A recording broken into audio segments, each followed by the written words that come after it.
Amigos, seguimos hablando de este tema del origen de las especies y de la competencia por la sobrevivencia, que les digo, es un tema que está en los aspectos más mínimos de nuestra vida. En nuestra empresa tenemos que competir con otras empresas, vamos a decir, hay más empresas que trabajo en general y solamente van quedando las empresas más eficientes. Y lo mismo con los países. Con los países han desaparecido países porque otros países más grandes y más eficientes los absorben. Vamos a decir que todo es una lucha por la sobrevivencia.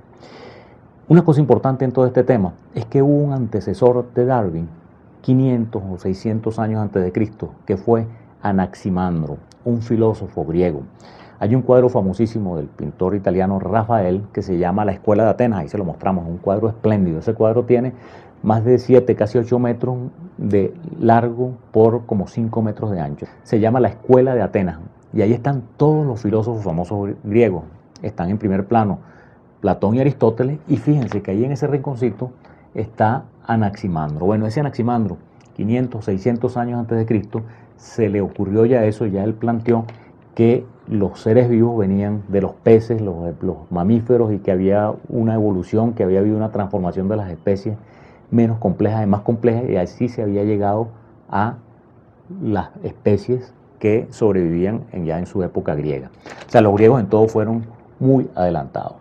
Bueno, Charles Darwin nace un día muy fácil de recordar la fecha, porque él nace el 12 de febrero, el día de la Batalla de la Juventud, pero 5 años antes. Él nace en 1809 en un sitio que se llama en Inglaterra Shrewsbury, que queda más arriba de Londres, eso lo mostramos en el mapa, que tiene cerca, que es importante en nuestra historia, otro pueblito que se llama Myre.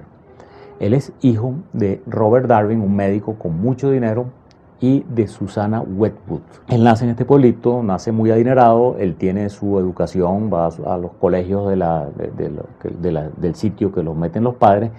Cuando está muy niño, allá por el año de 1817, muere la madre, y el papá era sumamente dominante.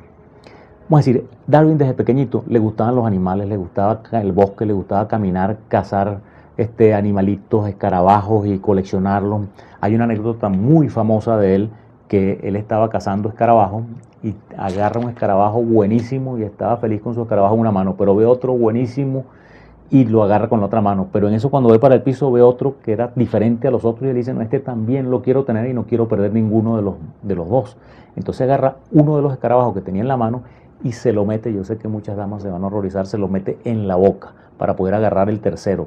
Pero cuando se mete el escarabajo en la boca, el escarabajo echó un líquido que lo quemó, que tuvo que escupir el escarabajo, y entonces se le escapó el que tenía en la boca y se le escapó el que estaba en el piso. Pero vamos a decir que él era un niño, pues les repito, pues que le gustaba, curioso de las cosas, le gustaba el bosque, le gustaban los animales, le gustaban las plantas. Vamos a decir, era un naturalista en potencia desde que nació. Pero les repito, el papá era muy dominante y quería que el muchacho estudiara medicina. Entonces lo mete a estudiar medicina allá en el norte de Inglaterra, pues allá en Escocia más bien, en Edimburgo. Y él no quería, pero él era muy sumiso con su padre y él se pone a estudiar medicina. Eso no le gustaba para nada. Él dice que de las cosas más aburridas eran las lecciones del profesor no sé qué cosa.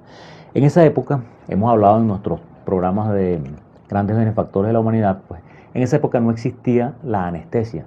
Y él, como estudiante de medicina, lo hacen asistir a 2 operaciones a 2 niños, pues en 2 ocasiones. Las operaciones se pueden imaginar cómo eran sin anestesia, que agarraban al pobre muchachito, lo amarraban y después le echaban cuchillo. Bueno, imagínense ustedes, si uno le tiene miedo a una operación ahorita que es con anestesia y con todas las cosas, qué terror no sentiría esa gente que lo amarraran y llegara un tipo con un cuchillo a cortarlo. Y nuestro personaje, Charles Darwin, no soporta el estrés que producía aquello. Él no termina de presenciar las operaciones y sale corriendo como creo que hubiera salido yo y muchos de ustedes cuando ve aquel espectáculo del pobre muchacho pataleando. Entonces el papá se da cuenta de que él no va a aprender medicina, pero él en esa época hacía algunos viajes y se hace muy amigo de un tío de él que era el tío Josías Wedgwood, que era hermano de su madre, que es un personaje muy importante también en nuestra historia. Entonces el papá decide, porque decidía por él en ese momento y decidía por todos, él decide que bueno, ya que el muchacho no puede ser médico, que sea cura. Estamos hablando de cura anglicano, ¿no? Entonces le dice, bueno, vamos a llevarlo a Cambridge. En Cambridge hay una escuela que se llamaba la Jesus Christ School, algo así. Ahí se las mostramos el edificio, la fachada del edificio allá en Cambridge, y lo pone a estudiar sacerdocio.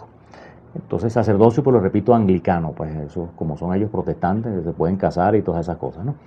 Y bueno, él está ahí sumiso y está estudiando su cosa, pero ahí se empieza a juntar con otra gente que tenía sus mismas aficiones. Entre ellos, un profesor que también era un sacerdote pues anglicano, que era el Henslow, de apellido Henslow, que lo mete más profundamente en esas cosas naturistas y sobre todo en la geología, que formaba parte de lo que era el naturalismo. Y salían mucho a pasear y a coleccionar animales y a hacer cosas, y a él lo conocían como el alumno que se la pasa con Henslow. Entonces él, bueno, termina de estudiar, no se ordena de sacerdote, pues de cura, no sé cómo llaman ellos, de ministro, pero él termina los estudios y se graba de bachiller en artes, o sea, que aprende filosofía, latín y esas cosas que se enseñaban en esa época. Entonces se le presenta la oportunidad de su vida. Imagínense ustedes, hay un barco que se llama el Beagle, Beagle con B grande. Beagle en inglés significa sabueso. Incluso el barco tenía en la proa, tenía que si un hocico de sabueso y unas cosas. Ese barco había hecho un viaje por Sudamérica cartografiando el sur de Sudamérica, pues allá por la Tierra del Fuego y la Patagonia, y el capitán, imagínense, en aquellas tierras solitarias se suicidó. O sea, aquella cosa horrible. Y el que quedó después a mando, que era un personaje que se llamaba, era el teniente, el segundo de a bordo, que se llamaba Fitzroy, era el apellido, Robert Fitzroy, se encarga del barco y lo lleva a salvo en Inglaterra y termina la expedición. Pero él quería hacer una nueva expedición. Esa expedición, es decir, es curiosísima. En esa primera expedición, Fitzroy, el capitán, se trae 3 o 4 indios de la Tierra del Fuego, con la idea de educarlos, enseñarles inglés, enseñarles religión, para después regresarlos allá a su tierra y que sirvan ellos mismos de evangelizadores con su propia gente. Entonces está este barco en Inglaterra a punto de zarpar para la segunda investigación. Y este capitán Fitzroy se da cuenta que la primera vez que él fue, le hizo falta en sus investigaciones un geólogo, una persona que estudiara pues las montañas, los terrenos, las transformaciones que han surgido en la Tierra. Entonces él estaba buscando un geólogo y le escribe precisamente proponiéndole que se venga a este profesor de Darwin que se llamaba Henslow.